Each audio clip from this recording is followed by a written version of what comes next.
मुझे इस पत्रकार वार्ता में साझा बयान जारी किया गया है, उसी के संदर्भ में 3 बातें कहनी है और फिर तुषार भाई और चंदन दा आपसे बात करेंगे कि बनारस में पूरे देश की तरह से जनप्रतिनिधि चुनने का मौका है। हमारा सौभाग्य था कि हमको जिस व्यक्ति ने दावेदारी प्रस्तुत किया, जिसको यहाँ का बहुमत मिला 2 बार 2014, 2019, उस व्यक्ति को भारत का प्रधानमंत्री बनने का भी गौरव हुआ, लेकिन उसके बदले में बनारस को कुछ खास हासिल नहीं हुआ। इस समय बनारस एक उदास शहर के लोगों का घर हो गया है। जो स्थानीय लोग हैं उनकी ज़मीनों पर कब्जे की नोटिस है। 4000 एकड़ ज़मीन ली जाएगी, जिससे 1,75,000 किसान परिवार प्रभावित होंगे। जो बुनकर है वो पलायन कर रहा है या अपना धंधा छोड़ रहा है। तीसरा, जो व्यापारी है वो परेशान है कि बाज़ार हमारे लिए कैसे बचे। चीनी माल से लेकर के अन्य देशों की वस्तुएं बेरोक टोक आ गई। चौथे, जो नौजवान है वो किससे अपना दुख कहे। हमारा ही तो प्रधानमंत्री है और उसके बावजूद अगर हमारी सुनवाई नहीं हो रही। बीएचयू में इस समय एक डॉक्टर आमरण अनशन पर बैठे हैं अस्पताल को सुधारने के लिए। विद्यार्थियों की फीस बढ़ी है, कोई सुनने वाला नहीं। और जो बनारस का आम जीवन है, पता नहीं आपके घर कल बिजली गई कि नहीं गई, हमारे घर तो चली गई थी। पता नहीं आपको ट्रैफिक में दिक्कत होती कि नहीं होती। हमको तो जब निकलिए तो जहाँ पर 15 मिनट में पहुँचना चाहिए वहाँ 45 मिनट से कम नहीं लगता। और जैसे एक अनाथालय हो गया हो, कोई निगरानी नहीं है। क्यों? क्योंकि प्रधानमंत्री का है। जब प्रधानमंत्री ही आपके एमपी हैं तो उससे बड़ा तो पद कोई होता नहीं है। दूसरी बात यही थी कि बनारस को इस समय एक मोह भंग का माहौल है। तीसरी बात यह है कि बनारस की जो राजनीतिक दल थे वो बहुत बिखरे हुए थे। कभी कभी उनमें एकता हुई। सन 67 में एकता हुई जब श्री सत्यनारायण सिंह सीपीएम के उम्मीदवार और वो जीते, क्योंकि सभी दलों में एकता थी। अनिल शास्त्री, लाल बहादुर शास्त्री के लड़के श्री श्यामलाल यादव जैसे दिग्गज से जीते, जबकि उनका कोई जनाधार नहीं था, लेकिन वीपी सिंह की लहर थी और दलों में एकता थी। आज भी दलों में वो अद्भुत एकता है। मैं बनारस की राजनीति को 1964 से जानता हूँ। हम लोग राजनारायण जी के कार्यकर्ता थे, लेकिन जितनी एकता इस समय कांग्रेस, समाजवादी पार्टी, कम्युनिस्ट पार्टियों और जो नए दल हैं जिसमें हमारा भी थोड़ा बहुत हाथ था, आम आदमी पार्टी, इन सब में ऊपर से लेकर नीचे तक है।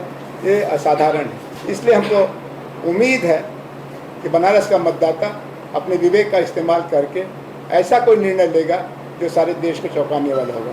अभी मुझे आपसे इतना ही कहना है। हमने पिछले 6 महीने से बम्बई में और महाराष्ट्र में एक मुहिम चलाई है। संविधान और सौहार्द दोनों को बचाने के लिए एक मुहिम हमने शुरू की थी।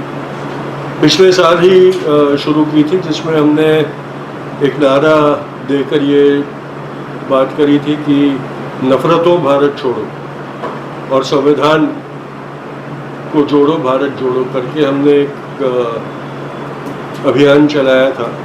फिर जब ये चुनाव का माहौल हुआ, चुनाव की बात हुई, तो इस बार पहली बार हम जो सिविल सोसाइटी के एक्टिविस्ट थे उन्होंने ये कहा कि इस बार स्पष्ट पॉलिटिकल भूमिका लेकर हमें उतरना ज़रूरी है, क्योंकि अगर संविधान बचाना है और सौहार्द बचाना है हमारे राष्ट्र का, तो हमें नफ़रत की पॉलिटिक्स करने वालों को हराना होगा। और जो लोग नफ़रत की बात नहीं करते उनके हाथ मजबूत करने होंगे। और इसलिए इस बार चुनाव में हम स्पष्ट तरीके से इंडिया अलायंस, देश भर में इंडिया अलायंस के साथ खड़े हुए हैं। और महाराष्ट्र में हमने महाविकास आघाड़ी को सपोर्ट किया। तो बम्बई का, क्योंकि हम लोग ज़्यादातर लोग बम्बई के हैं, तो हमने बम्बई का चुनाव ख़त्म होने के बाद ये तय किया कि हम बनारस आएंगे, क्योंकि आज नफ़रत का सबसे बड़ा प्रतीक प्रधानमंत्री बन चुके हैं। और हमारा दुर्भाग्य ये है कि आज हमको एक नफरतबाज प्रधानमंत्री मिला है। जिस प्रकार से वो नफरती चुनाव प्रचार कर रहे हैं, हिंदू मुसलमान, मटन, मंगलसूत्र, मुजरा, पाकिस्तान, जिस आदमी ने 10 साल तक हमारे ऊपर हुकूमत की हो, उसके पास अपने 10 साल के कार्यकाल का कोई भी बात करने को है नहीं। और ऐसी सारी बातों में हमें बांटने की कोशिश जो कर रहा हो उसके खिलाफ खड़ा रहना। और मुझे मेरे लिए एक ये भी बात थी कि जो आदमी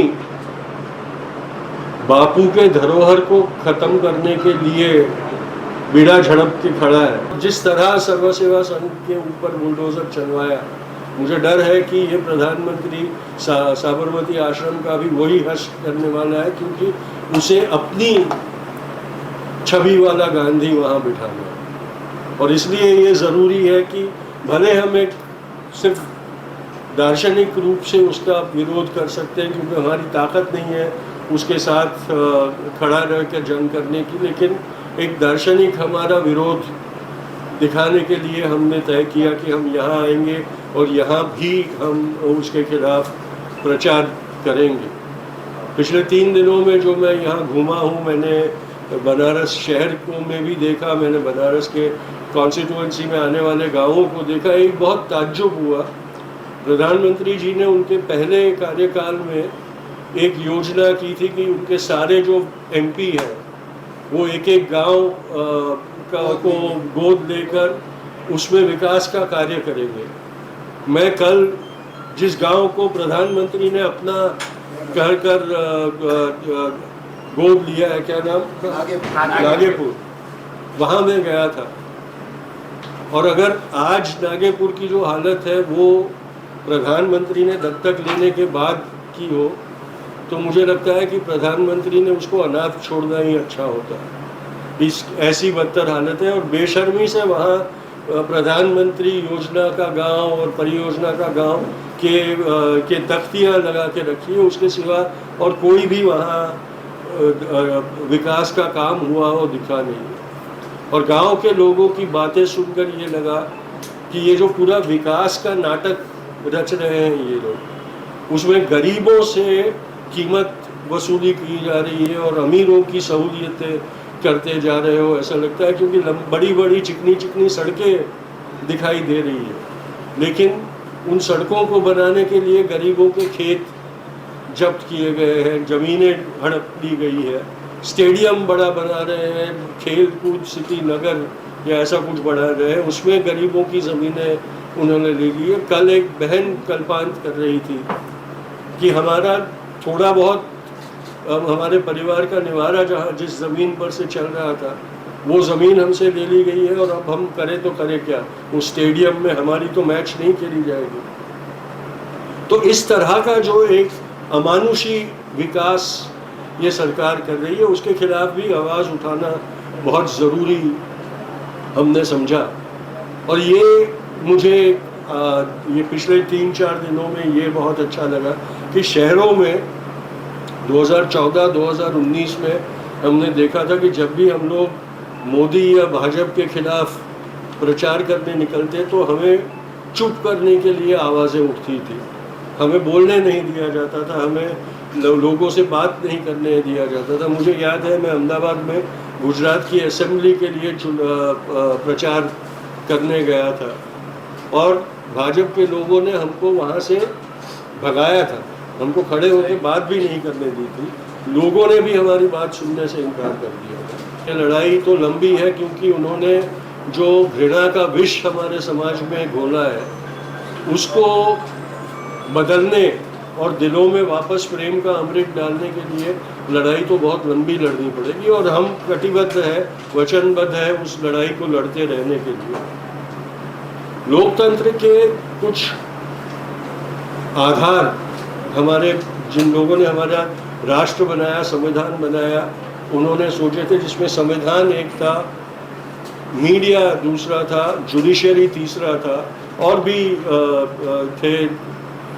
लेकिन आज मीडिया और जुडिशरी के पास से हमको काफ़ी निराशा मिल रही है और ख़ास करके जो जूनियर जुडिशरी है उसमें से तो बहुत ही निराशाजनक फैसले सुनाई दे रहे हैं। ऐसे मीडिया का हम समझ सकते हैं कि जो बड़ा मीडिया है वो अपने पेशे को संभाले रखने के लिए उनसे जब सिर्फ झुकने को कहा जाता है तो वो रेंगना शुरू कर दे रहे हैं। लेकिन हमारी लड़ाई में आपकी ताकत भी हमें ज़रूरी है, और ये हमारी आवाज़ जनता तक पहुंचाने की आपकी जो जिम्मेदारी है उसे निभाने से मर चुकी है। देश सर्वोदय मंडल के माध्यम से हम लोग इस चुनाव को बहुत महत्व देकर इस समय उतरे हैं।